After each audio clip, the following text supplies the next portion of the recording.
Hello student, कैसे हैं आप। मैं सूर्यकांत चतुर्वेदी वाई हिस्ट्री आपका स्वागत करता हूं। आज हम एक नए टॉपिक को लेकर आपके सामने आए हैं। उस टॉपिक का नाम है आर्य समाज और दयानंद सरस्वती। आर्य समाज और दयानंद सरस्वती, आर्य समाज का नाम आते ही दयानंद सरस्वती का नाम हमारी आंखों के सामने आ जाता है। तो देखिए, आर्य समाज और दयानंद सरस्वती के बारे में हम पढ़ने जा रहे हैं। जैसा कि आपको विदित है कि आर्य समाज आंदोलन का उदय ब्रिटिश साम्राज्य एवं पाश्चात्य विचारधारा के प्रभावों की प्रतिक्रिया के रूप में हुआ। आर्य समाज का समाज सुधार आंदोलन विभिन्न आंदोलन तत्कालीन समाज सुधार आंदोलनों से भिन्न था।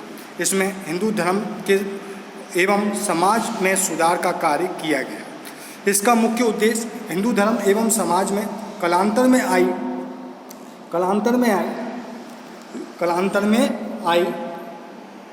आई रूढ़ियों को समाप्त कर प्राचीन वैदिक धर्म को शुद्ध रूप को, प्राचीन जो वैदिक धर्म है उसके जो शुद्ध रूप है उसको क्या करना था, स्पष्ट करना था।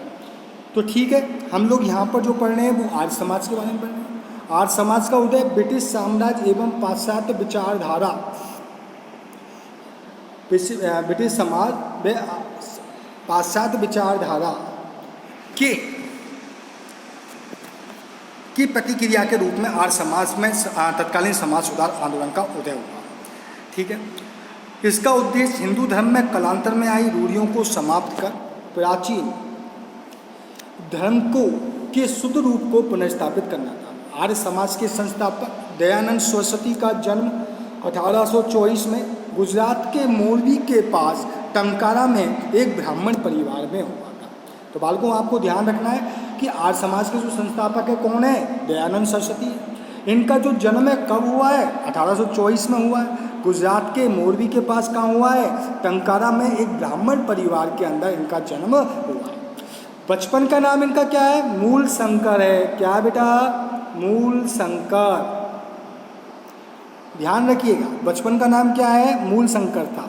और इनके जो पिता हैं, इनके पिता अम्बा शंकर वेदों के विद्वान थे। बचपन में से ही दयानंद चिंतनशील थे। 1860 में इनकी मथुरा में स्वामी बिरजानंद से भेंट हुई। स्वामी बिरजानंद से प्रभावित होकर ये उनके शिष्य बन गए।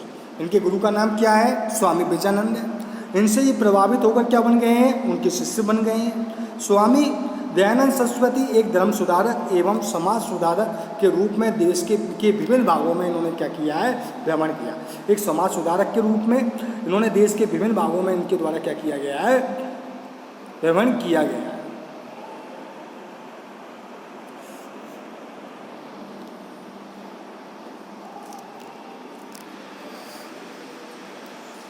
अब आगे देखिए, जब इन्होंने समाज सुधारक के रूप में विभिन्न क्षेत्रों में इनके द्वारा भ्रमण जो किया गया है उससे स्पष्ट होता है कि भ्रमण किया गया।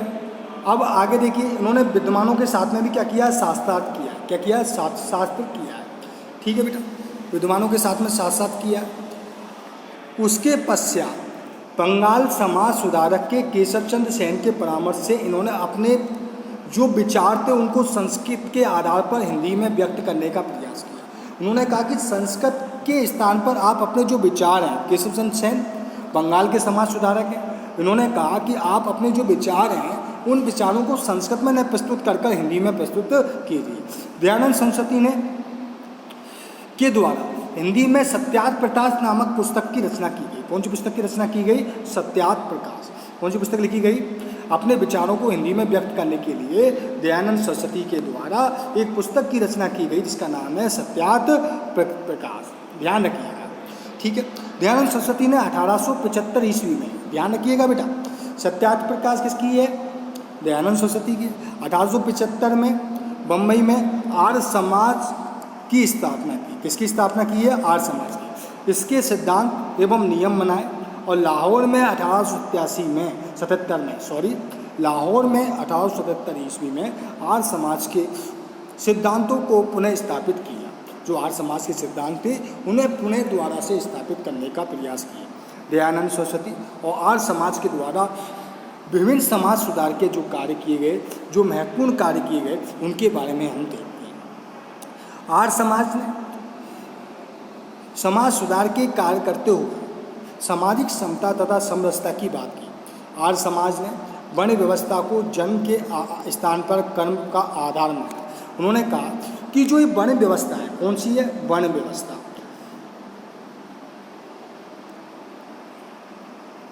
ये जो वर्ण व्यवस्था है बेटा, वर्ण व्यवस्था कैसी है? जन्म पर आधारित है। जबकि हमारे यहाँ वेदों में किसकी बात की गई है? कर्म पर आधारित की गई है। तो ठीक है, उन्होंने कहा कि जन्म के आधार पर जो वर्ण व्यवस्था है उसको उन्होंने क्या किया है? विरोध किया। और उसको किसके आधार पर माना? इन्होंने कर्म के आधार पर माना। जाति प्रथा, छुआछूत का इनके द्वारा क्या किया गया? विरोध किया गया। और स्त्रियों की स्थिति को सुधारने का इनके द्वारा क्या किया गया? प्रयत्न किया गया। जो स्त्रियों की जो स्थिति है उसको सुधारने के लिए इनके द्वारा क्या किया गया बेटा? प्रयास किया गया, सुधारने के लिए प्रयत्न किया गया।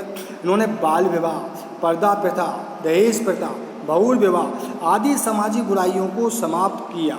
जो ये सामाजिक बुराइयां जो समाज में चल रही थी, चाहे वो बाल विवाह हो, पर्दा प्रथा हो, दहेज प्रथा हो या फिर बहुल विवाह हो, आदि सामाजिक जो बुराइयां हैं उनको समाप्त करने का इनके द्वारा महत्वपूर्ण कार्य किया गया।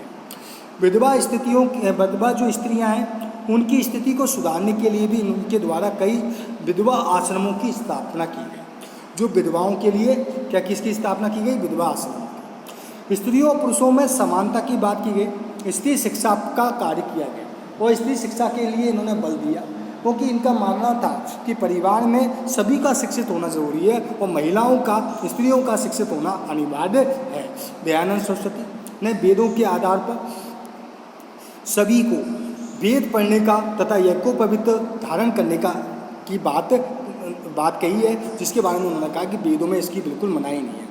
उन्होंने जिन हिंदू रीति रिवाज और परंपराओं की मान्यता की अनुमति वेद नहीं देते उनको त्यागने के लिए कहा है। उन्होंने कहा उन सब चीज़ों को हमको त्याग देना चाहिए जिनकी अनुमति कौन नहीं देते हैं? वेद नहीं देते हैं। उन सारी व्यवस्थाओं को हमको क्या कर देना चाहिए? त्याग देना चाहिए। हमको उन्हीं व्यवस्थाओं को अपनाना चाहिए जिनकी अनुमति कौन देते हैं? वेद देते हैं। अब देखिए, धार्मिक क्षेत्र में दयानंद सरस्वती ने न केवल हिंदू धर्म में आई त्रुटियों को सुधारने का प्रयास किया और उनको उसके उपरांत उन्होंने दयानंद सरस्वती ने हिंदू धर्म का उनको वास्तविक आधार मानते हैं। तो उन्होंने हिंदू धर्म को क्या माना? एक महत्वपूर्ण आधार स्तंभ माना है। उन्होंने शुद्ध वैदिक परंपरा में विश्वास करते हुए उन्होंने नारा दिया। वो नारा क्या था? वेदों की ओर लौटो। किसका नारा दिया? वेदों की ओर।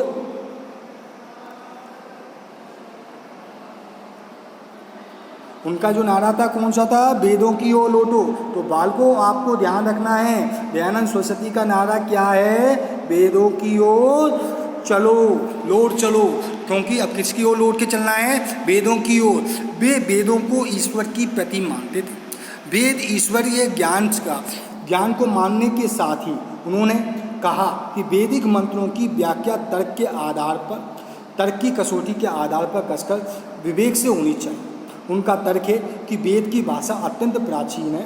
इस पर भाष्य के बाद में लिखे गए अब सत्य हो यह आवश्यक नहीं है कि अब ये क्या है? वे सब सत्य हो वो आवश्यक नहीं है। दयानंद सरस्वती ने आर्य समाज में बहुदेववाद, अवतारवाद, मूर्ति पूजा, पशु बलि आदि पर विश्वास नहीं करती। यानी कि जो आर्य समाज है वो बहुदेववाद पर विश्वास नहीं करता। बहुदेववाद क्या होता है बेटा? आपको मालूम है, जहाँ पर अनेकों देवी देवताओं की पूजा की जाती है। मूर्ति अवतारवाद पे विश्वास नहीं करता कि किसी ईश्वर का अवतार हुआ, उस पर बिल्कुल विश्वास नहीं करता है। अंधविश्वासों का विरोध करता है, क्योंकि वैदिक जो लोग थे वो कौन थे? आर्य लोग थे। इसलिए इन्होंने ईश्वर को निराकार, सर्वशक्तिमान और व्यापक माना है। जो आर्य समाज है और दयानंद सरस्वती हैं वो ईश्वर को कैसा मानते हैं? वो क्या मानते हैं? ईश्वर को निराकार मानते हैं, सर्वशक्तिमान मानते हैं, सर्वव्यापक मानते हैं। शुद्धि आंदोलन, आप देखिए, शुद्धि आंदोलन के माध्यम से आर्य समाज ने के बारे में कहा जाता है कि इन्होंने शुद्धिकरण कर लोगों को, हिंदू धर्म के लोगों को अपने मूल धर्म के अंदर लेकर आए। जो हिंदू धर्म के जो लोग थे उनको शुद्धिकरण करने के पश्चात में मूल धर्म के अंदर लेकर आए। राजनीतिक विचारों में बात की जाए तो राजनीतिक विचारों के बारे में दयानंद सरस्वती कहते हैं कि ने कहा है कि विदेशी राज चाहे कितना भी अच्छा हो लेकिन सुखदायक नहीं हो सकता। दयानंद सरस्वती का मानना है कि विदेशी राज चाहे कितना भी अच्छा हो, लेकिन वह कैसा नहीं हो सकता, सुखदायक नहीं हो सकता। बुरे से बुरा देसी राज्य भी विदेशी राज्य से अच्छा है। जो बुरे से बुरा जो विदेशी राज्य है वो भी क्या है, देसी राज्य से अच्छा बताएं। स्वराज्य शब्द का सबसे पहले प्रयोग दयानंद सरस्वती के द्वारा किया गया है। ध्यान रखिएगा बेटा, स्वराज्य शब्द का जो सबसे पहले जो प्रयोग है वो किसके द्वारा किया गया है, दयानंद सरस्वती के द्वारा किया गया। ठीक है, स्वराज्य, स्वराज्य यानी कि अपना राज्य, स्वभाषा अपनी भाषा, स्वाभिमान की बात किसने की है, दयानंद सरस्वती ने की है।